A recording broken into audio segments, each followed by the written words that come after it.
Hi guys, welcome back. I apologize if you can hear the sound of rain because it started raining, but I just really wanted to quickly show you Thunderhowl, as you can see from the Cyberverse Deluxe line. Now, unlike say Shockwave or Megatron or Grimlock, I would say Thunderhowl's an okay bot to have at a deluxe scale. He is an animal, so technically speaking, if this were like an Earth mode kind of thing, I would rather he be, say, a core size or a scout size. But the thing is, he is a Cybertronian warrior, so technically speaking, he doesn't need to follow any of those rules. So yeah, in bot mode and in alt mode, I would say it's a forgivable enough size. You can totally buy this as a deluxe size. So right here, he is next to Macadam, and he comes with this part, the head part, for Macadam to build this figure. Okay, so as you can see, he is now complete, and we will do a review on Macadam as well. It's gonna be a fairly short review because it's a non-transforming figure. But let me set him aside for now and just focus on the bot of the hour, which is Thunderhowl. Now, Thunderhowl has really nice paint applications, but the thing is, he has been kind of reviewed to death, so I will just be kind of going through him really quickly. I will say though that my biggest complaint is that he is not, I would say, intuitive in terms of transformation. It took me quite a few tries, and I might still get stuff wrong in order to try to get him to transform. And the other gripe I have is that he's not at all show accurate. This one is a little more close to the concept art, but with a lot of added gold, according to TF Wiki. That's where I picked that information up from.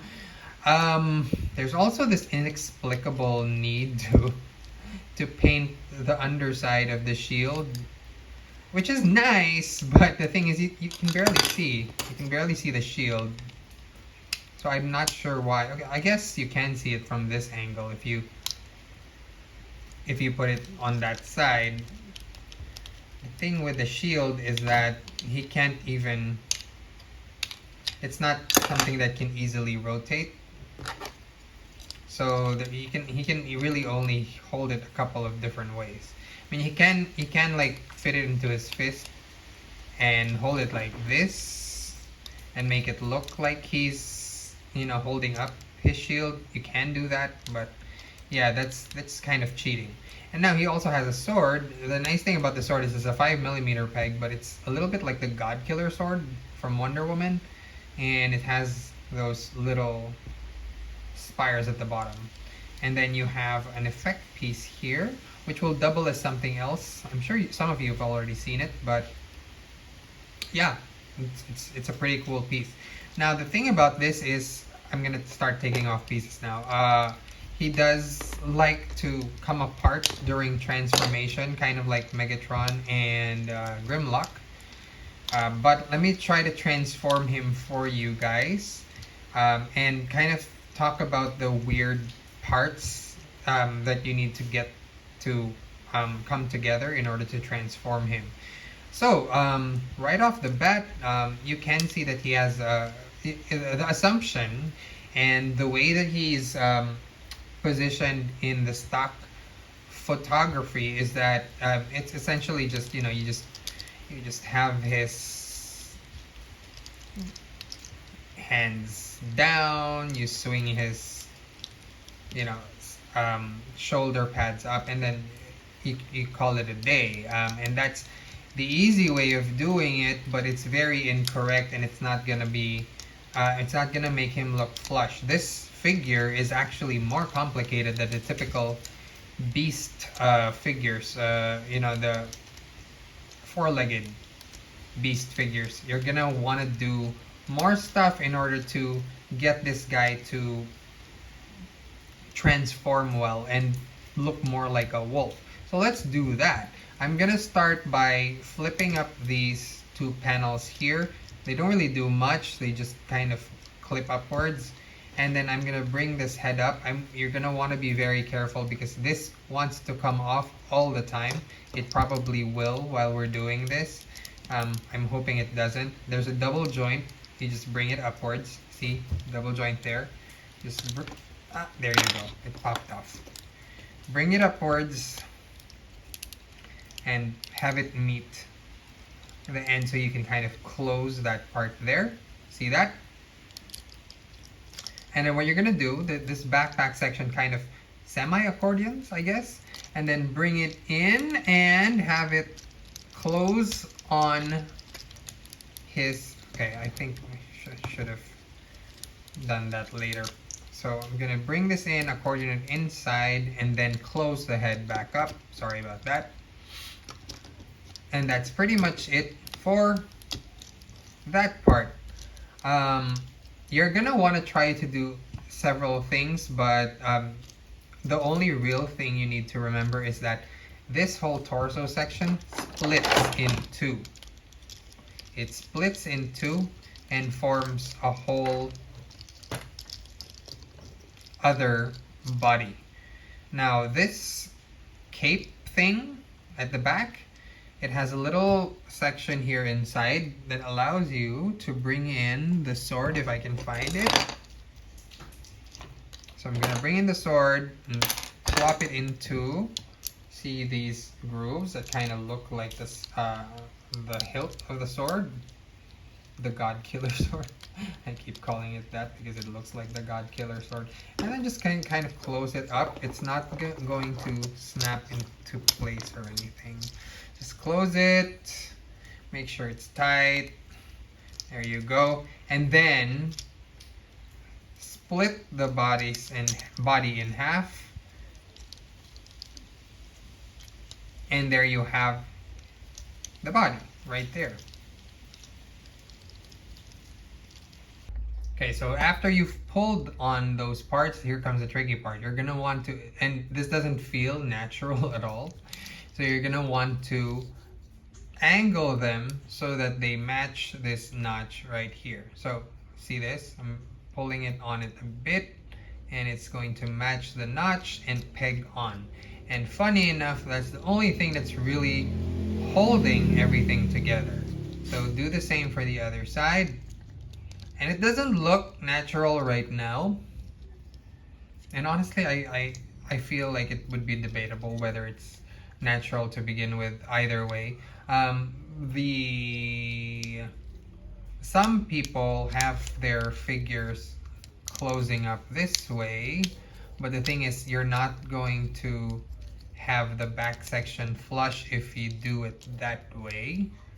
But it's your choice if you want to, so it's kind of a thinner look for the leg, but the thing is, it does get restricted a bit. So what is recommended is you pull out these parts. As you can see, there's a hollow space there, and then angle the legs.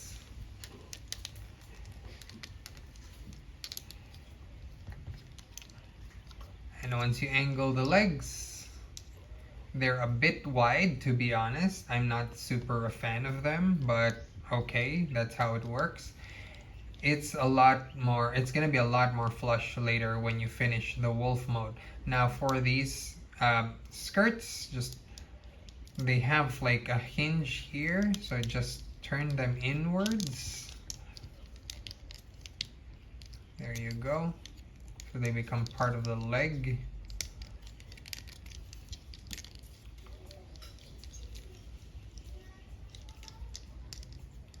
And then this hollow part, we'll fix that up by bringing this whole assembly down and inward. It doesn't peg in yet. You're gonna need the shield to finish everything off.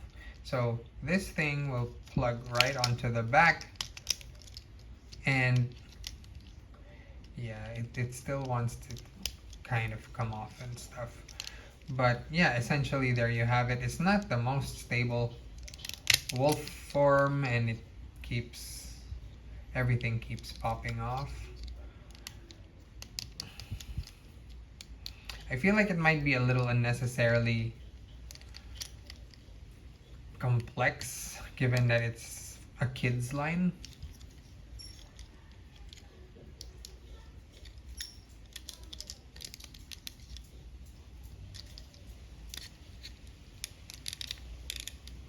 But yeah.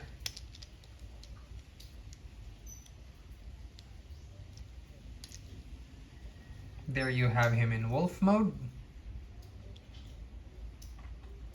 I feel like, I don't know. I feel like we did so many steps and I'm not super sure that it's flush. I feel like I'm not doing something completely right, so feel free to school me if you guys have this figure and are able to get him more flush. I've followed a few instruction videos, but maybe I haven't followed them as well as I should. But yeah, essentially it looks like that. It's pretty nice. Now, with regard to the effects part, which is left behind from the sword, you're gonna want to bring out rather his mouth.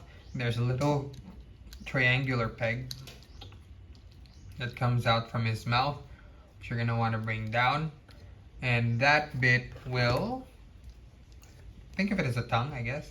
It will hold the effect part. So as you can see, there you have him with his full effect.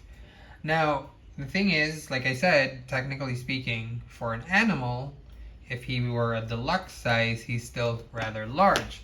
But keep in mind, he's a Cybertronian warrior. He didn't necessarily copy this form from Earth or whatever. So here he is next to Earthrise Prime, or a version of Earthrise Prime. Almost the same size. Yeah, so I wouldn't put too much stock on realism here. And here he is with Cyberverse RC.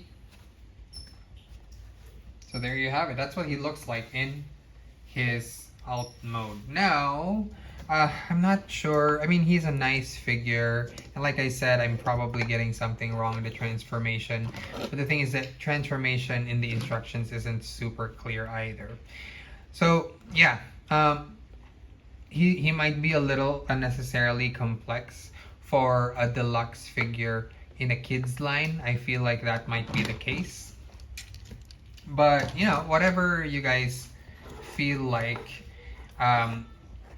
if you feel like he's a good fit for your collection, the Ultra class is certainly simpler and a little closer to show accurate. I'm not saying fully show accurate either. Neither of them are fully show accurate. But this one is far from being show accurate. But he's still fairly nice. Yeah, I feel like, I really do feel like there's something I'm missing that will make this a little more flush.